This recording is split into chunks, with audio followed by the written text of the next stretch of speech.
आज हम कोरोड्रा में कुछ बेसिक सेटिंग्स के बारे में जानेंगे कि अगर आपने कोई काम करना है, कोई ड्राइंग बनानी शुरू करनी है, तो शुरू करने से पहले कुछ बेसिक सेटिंग्स जो है वो आपको कोरोड्रा में कर लेनी चाहिए ताकि आपकी डिज़ाइनिंग प्रॉपर हो, बढ़िया हो, कोई प्रॉब्लम ना आए। उसके लिए सबसे पहले फाइल में जाके न्यू पे क्लिक करेंगे और जहाँ से अपनी फाइल को चूज़ करेंगे कि आपको कौन सा डिज़ाइन बनाना है, उसका क्या साइज़ चाहिए। यहाँ पे अलग-अलग साइज़ेज़ आ जाते हैं। तो अभी हमने A4 साइज पेपर जो है वो चूज कर लिया है। हमने कस्टम पे क्लिक कर दिया है। कस्टम तो RGB यहाँ से फाइल की विड्थ एंड हाइट अगर चेंज करना चाहता हूँ तो यहाँ से चेंज कर सकता हूँ। तो मैंने अभी जो विड्थ है वो भी हाइट हमने और बढ़ा दी है, 11 है तो हमने इसको 13 कर दिया है कि हाइट 13 चाहिए और जो विड्थ जो है वो हमें 10 चाहिए। ये इंचेस में हमने किया है, 10 इंचेस और 13 inches height and width set की है और कलर RGB सेट किए हैं, रेजोल्यूशन 300 dpi सेट करके ओके बटन पर क्लिक कर दिया। तो ये आपके पास फाइल आ चुकी है। यहाँ पे देखोगे ये कस्टम बता रहा है कि हमने साइज जो है वो कस्टम रखा है और पेपर का साइज 10 इंच और 13 इंच, जो चौड़ाई है वो 10 इंच है और जो लंबाई है वो 13 इंच है। तो आप देखोगे जहाँ पे इंचेस है, ठीक है, तो इंचेस में हम अपना जो फाइल का डायमेंशंस है वो मैनेज कर रहे हैं। तो यहाँ से अभी हमने फाइल न्यू की है तो यहाँ पे प्रॉपर्टी बार में ये जो सेटिंग्स आ रही हैं ये पेज की सेटिंग है, फाइल की सेटिंग है।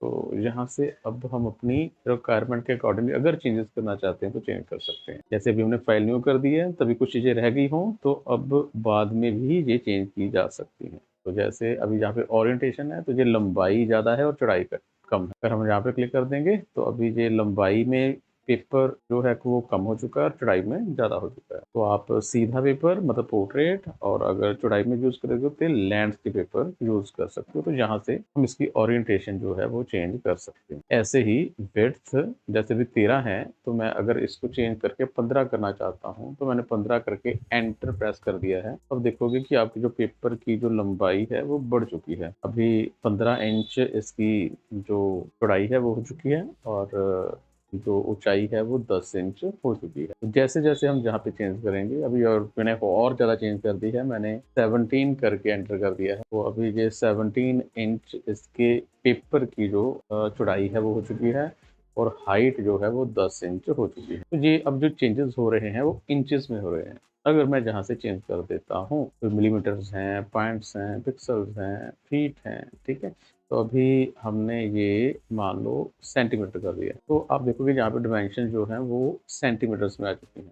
ये 43 सेंटीमीटर, 43.18 सेंटीमीटर और 25.4 सेंटीमीटर इसकी लंबाई और चौड़ाई है। तो अगर मैं जहाँ से मिलीमीटर्स कर देता हूँ तो मीटर्स भी हैं, फीट्स भी हैं। अभी मैं फीट कर दिया है तो फीट में ये चौड़ाई जो है 1.41 फीट जो है से ज़्यादा इसकी चौड़ाई है और 1 फीट से कम जो है इसकी ऊंचाई है, क्योंकि यहाँ पे फीट हमने किया हुआ है। तो ऐसे ही अगर मिलीमीटर्स कर देते हैं तो जहाँ पे mm में शो कर रहा है कि जहाँ से 441 mm और 254 mm इसकी हाइट एंड विड्थ है। तो अब अगर मैं mm में काम करना चाहता हूँ तो मैं mm कर दूंगा और यहाँ से अभी मैं सपोज कर लो कि इसकी जो चौड़ाई है वो 500 mm करना चाहता हूँ तो अभी मैंने 500 mm कर दिया है और ये जो ऊंचाई है वो 250 mm कर दिया है और एंटर कर दिया। तो ये mm में इसकी अब हाइट एंड विड्थ चेंज हो चुकी है। तो आपने किस में काम करना है? आपने mm में काम करना है, आपने इंचेस में काम करना है, आपने सेंटीमीटर में काम करना है। जो भी आपने डायमेंशन यूज करनी है पहले वो चूज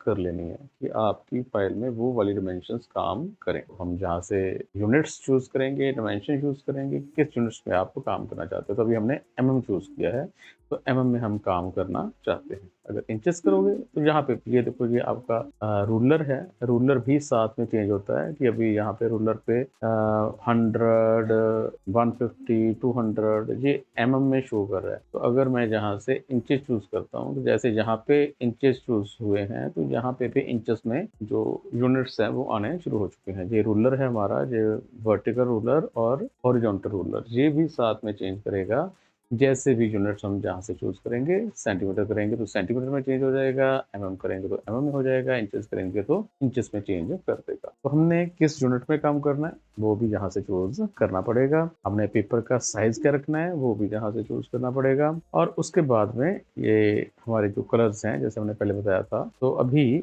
कोई भी कलर हमने चूज़ नहीं किया है। तो जैसे अभी आप देखोगे कि हमने रेक्टेंगल टूल का यूज़ करना सीखा था, तो ये रेक्टेंगल टूल हमने चूज़ किया है, तो ये ड्रैग कर रहे हैं, तो ये रेक्टेंगल बना रहा है। रेक्टेंगल बनी है, अब इसका जो आउटलाइन का कलर है वो ब्लैक है और जो इनर कलर है वो खाली है, मतलब कोई भी कलर इसमें नहीं भरा है। हम एक और रेक्टेंगल बनाते हैं, तो आप ये देखोगे। अभी इसको ज़ूम करना है। ज़ूम करने के लिए आप अपने माउस के स्क्रॉल बटन को अगर ज़ूम आगे को स्क्रॉल करोगे, आप आगे को रोटेट करोगे तो वो ज़ूम इन होगा। अगर हम माउस के स्क्रॉल बटन को पीछे की तरफ रोटेट करेंगे तो वो ज़ूम आउट होगा। तो आप ऐसे ज़ूम इन या ज़ूम आउट कर सकते हो। तो ज़ूम के अलग-अलग वेज़ हैं, पर अभी हम स्क्रॉल का ही यूज़ करेंगे, ठीक है? तो ये स्क्रॉल के साथ आप ज़ूम इन या ज़ूम आउट कर सकते हो। और कोई भी डिज़ाइन बनाते वक़्त आपको प्रॉपर्ली वो दिखाई देना चाहिए। तो उतना लेवल कर लेना है जितना आपको देखने में प्रॉपर्ली दिखाई दे और आपको प्रॉब्लम ना आए। तो स्क्रॉल बटन के साथ आप ज़ूम इन, ज़ूम आउट कर सकते हो। कि अब अगर हम रेक्टेंगल बना रहे हैं, तो उसकी जो आउटलाइन है वो ब्लैक कलर की आ रही है और अंदर कोई भी कलर नहीं है, खाली है, नो फिल है। अभी जैसे मैंने कोई भी ऑब्जेक्ट सेलेक्ट नहीं किया है। अगर सेलेक्ट किया हो, जैसे भी सेलेक्ट किया है, तो मैंने अगर लेफ्ट क्लिक किया है, मैंने येलो कलर के ऊपर लेफ्ट क्लिक किया है, तो उस शेप का जो फिल कलर था वो येलो हो चुका है। अगर मैं रेड के ऊपर राइट क्लिक करता हूँ, तो उस शेप का जो आउटलाइन कलर है वो रेड हो चुका है। इनर कलर के लिए लेफ्ट क्लिक है और आउटलाइन के लिए राइट क्लिक के साथ आप कलर चेंज कर सकते हो। अभी क्या है कि अभी कोई भी ऑब्जेक्ट सेलेक्ट नहीं है। मैंने कोई भी ऑब्जेक्ट सेलेक्ट किए बिना अगर लेफ्ट क्लिक किया, अभी मैंने यहाँ पे ग्रीन के ऊपर क्लिक किया, तो हमारे पास यहाँ पर एक डायलॉग बॉक्स आ जाता है, चेंज डॉक्यूमेंट डिफॉल्ट, कि आप अपने डिफॉल्ट कलर्स चेंज करना चाहते हो ग्राफिक्स के। तो अगर मैंने यहाँ पे ओके कर दिया, मैं अभी कोई भी चीज़ सेलेक्ट नहीं थी और मैंने ओके पे क्लिक कर दिया, तो अभी क्या हो गया है कि इसका डिफॉल्ट कलर जो है वो फिल कलर जो है वो ग्रीन हो चुका है। अब अगर मैं जहाँ से रेक्टेंगल बनाता हूँ, तो उसमें पहले से ही ग्रीन कलर भरा आ रहा है, क्योंकि मैंने उसका डिफ़ॉल्ट कलर चेंज कर दिया है। ऐसे ही अगर मैं अभी रेड के ऊपर राइट क्लिक कर देता हूँ, अभी मैंने कोई भी चीज़ सेलेक्ट नहीं की है और मैंने राइट क्लिक कर दिया है रेड कलर के ऊपर। फिर से दोबारा से चेंज डॉक्यूमेंट डिफ़ॉल्ट कलर्स आ रहा है और हमने जहाँ पे ग्राफ़िक्स के ऊपर क्लिक किया हुआ है और ओके बटन पे क्लिक कर दिया। अभी दोबारा से जब हम रेक्टेंगल बना रहे हैं, तो उसकी अब आउटलाइन भी रेड आ रही है। आउटलाइन रेड है और इनर कलर ग्रीन है। अगर आप चाहते हो कि जो डिफ़ॉल्ट जो भी शेप आप बनाओ, उसका पहले से ही कलर वो ही भरा है जो आपने चूज़ करना है। आउटलाइन और इनर कलर जो भी आप चाहते हो, तो उसको ऐसे सेट कर सकते हो। डिफ़ॉल्ट कलर को सेट करने के लिए हम अब अगर ये देखो, ये हमने फ़ाइल न्यू की थी, अभी दोबारा से मैं न्यू फ़ाइल कर रहा हूँ, ओके बटन पे क्लिक कर दिया है, तो ये हमारे पास एक न्यू फ़ाइल आ चुकी है। और दोबारा से अगर मैं यहाँ पे बना रहा हूँ, तो यहाँ पे वही डिफ़ॉल्ट कलर्स हैं कि आउटलाइन ब्लैक और इनर कलर नो फिल। पर अगर दूसरी फ़ाइल में जाते हैं, तो ये हमारी जो पहले वाली फ़ाइल थी, इसमें ये वाले कलर्स आ रहे हैं, ठीक है? जिस भी फ़ाइल में अब आप जब न्यू फ़ाइल करोगे, तो उसमें यही सेटिंग आएगी कि आउटलाइन ब्लैक होगी और इनर कलर नो फिल होगा। पर अगर हम किसी भी कलर के ऊपर राइट क्लिक करेंगे, जैसे अभी हमने यहाँ पे ब्लू के ऊपर राइट क्लिक कर दिया है, तो ये चेंज डॉक्यूमेंट डिफ़ॉल्ट्स हैं, हमने ओके बटन पे क्लिक कर दिया है, तो अभी आउटलाइन हमने ये ब्लू कर दी है। तो अगर आप शेप बनाओगे, तो उसकी आउटलाइन जो है वो ब्लू कलर की आएगी। अब ऐसे ही मैंने ऑरेंज के ऊपर लेफ्ट क्लिक कर दिया है। अभी हमने सेलेक्ट, पहले ध्यान रखना है कि कुछ सेलेक्ट नहीं होना चाहिए, मैंने सेलेक्ट कुछ नहीं किया। बिना सेलेक्ट के साथ यहाँ पे ऑरेंज पे क्लिक कर दिया है लेफ्ट क्लिक, तो फिर से दोबारा चेंज डिफ़ॉल्ट आ गया है और ओके बटन पे क्लिक कर दिया। तो अब जो आपकी आउटलाइन और इनर कलर है वो डिफ़ॉल्ट चेंज हो चुके हैं, ठीक है? तो अब ये चेंज हो चुके हैं, पर अगर मैं दोबारा से उसको पहले की तरह चाहता हूँ कि ये ऐसे ब्लैक और नो फिल हो, तो हम यहाँ पे ब्लैक के ऊपर राइट क्लिक करेंगे विदाउट एनी ऑब्जेक्ट सेलेक्ट, ठीक है? कोई भी हमने ऑब्जेक्ट सेलेक्ट नहीं करना है और यहाँ पे ब्लैक को क्लिक करके राइट क्लिक करके ओके कर देना। और ऐसे ही ये इनर कलर जो नो फिल है, जहाँ पे एक आपको क्रॉस दिखाई दे रहा है, ये नो फिल है, यहाँ पे हम लेफ्ट क्लिक कर देंगे। लेफ्ट क्लिक कर दिया है और ओके बटन पर क्लिक कर दिया। तो ये दोबारा से वैसे ही डिफ़ॉल्ट जो हमने सेटिंग की थी कि आउटलाइन ब्लैक और इनर नो फिल आ जाएगा। तो आप ऐसे सेटिंग कर सकते हो और उसके बाद शेप्स बनाई जा सकती हैं। आप यहाँ पे अलग-अलग ऑब्जेक्ट्स देख रहे हो आपकी फाइल में, तो हमने इसको सिलेक्ट करना है। तो सेलेक्ट करने के लिए क्लिक है, हम क्लिक करेंगे तो जो भी ऑब्जेक्ट होगा वो सिलेक्ट हो जाएगा। फिर मैंने यहाँ पे क्लिक कर दिया वो सिलेक्ट हो चुका है और कीबोर्ड से डिलीट प्रेस कर देंगे तो वो डिलीट हो जाएगा। हम क्लिक करके किसी भी ऑब्जेक्ट को सिलेक्ट कर सकते हैं। एक होता है ड्रैग करके, अभी मैंने यहाँ से क्लिक किया है, लेफ्ट माउस बटन को क्लिक करके ड्रैग किया है, तो जितने ऑब्जेक्ट इस बॉक्स में आ जाएंगे। तो अभी ये हमने सेलेक्ट किया तो ये 3 जो बॉक्सेस थे वो उस बॉक्स में आ चुके थे, तो ये तीनों ही सिलेक्ट हो चुके हैं। मैं इन तीनों को इकट्ठा मूव कर सकता हूँ, नहीं चाहिए तो डिलीट प्रेस कर दूंगा तो ये तीनों ही डिलीट हो जाएंगे। ठीक है, तो हमने डिलीट करना है, या तो एक एक करके क्लिक करके डिलीट कर सकते हो, सेट कर सकते हो, नहीं तो आप क्लिक करके ड्रैग करोगे तो जितने भी ऑब्जेक्ट उस बॉक्स में आएंगे वो सारे इकट्ठे सेलेक्ट हो जाएंगे, तो आप उनको सेट करके डिलीट कर सकते हो। और तीसरा तरीका है शिफ्ट के साथ, जैसे अभी यहाँ पे क्लिक किया है और शिफ्ट के साथ मैंने दूसरे पे क्लिक किया है तो वो भी सिलेक्ट हो चुका है। आगे शिफ्ट प्रेस करके क्लिक किया तो वो भी सिलेक्ट हो चुका है। शिफ्ट प्रेस करके हमने आगे क्लिक किया तो वो भी सिलेक्ट हो चुका है। तो आप शिफ्ट के साथ भी सिलेक्ट कर सकते हो। शिफ्ट के साथ क्लिक करके डिलीट कर सकते हो, ड्रैग करके सिलेक्ट कर सकते हो और डिलीट प्रेस कर सकते हो। तो ये सिलेक्शन के बारे में था कि आप अलग अलग ऑब्जेक्ट को कैसे सिलेक्ट करोगे। अभी यहाँ पे नज वैल्यू है तो हम अभी इसको सेलेक्ट करके अगर एरो की इसके साथ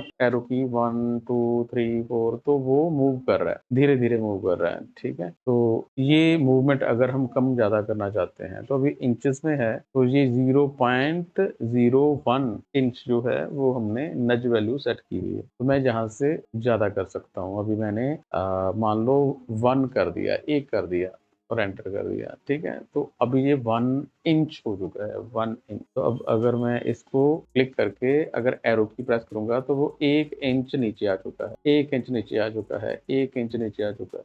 ठीक है, तो हम यहाँ से अगर एरो की इसको के साथ जब मूव कर रहे हैं तो वो कितना कितना मूव करे, उसकी सेटिंग के लिए आप यहाँ से नज वैल्यू सेट कर सकते हो। अगर हमने अभी ये है तो 1 inch, 2 inch, 3 inch, 4 inch, 5 inch, ये 5-5 इंच आगे चला जा चुका है। अगर मैं फिर से दोबारा से यहाँ से नज जो है वो अब 0.5 कर देता हूँ, आधा इंच हमने सेट कर दिया और एंटर कर दिया, तो अभी उससे कम होगा। तो आप देखोगे अभी ये जो दूरी है वो कम हो चुकी है। अगर मैं और ज़्यादा कम करना चाहता हूँ, अभी मैंने 0.05 कर दिया, एंटर कर दिया, तो अभी अगर एरो की प्रेस करेंगे तो वो बहुत थोड़ा थोड़ा मूव कर रहा है, आगे आगे कम मूव कर। तो आप मूवमेंट कैसी चाहते हो, कम ज़्यादा करना चाहते हो तो यहाँ से नज वैल्यू सेट कर सकते हो। तो ये कुछ बेसिक सेटिंग्स हैं। इसके अलावा एक व्यू में जाके आपने स्नैप टू ऑप्शन है तो ऑब्जेक्ट के ऊपर क्लिक रखना है। जब भी आपने कोई ड्राइंग बनानी है तो व्यू में जाके स्नैप टू, उसमें ऑब्जेक्ट के ऊपर टिक होना चाहिए, तो आपकी ड्राइंग थोड़ी आसान हो जाएगी। वो कैसे, अभी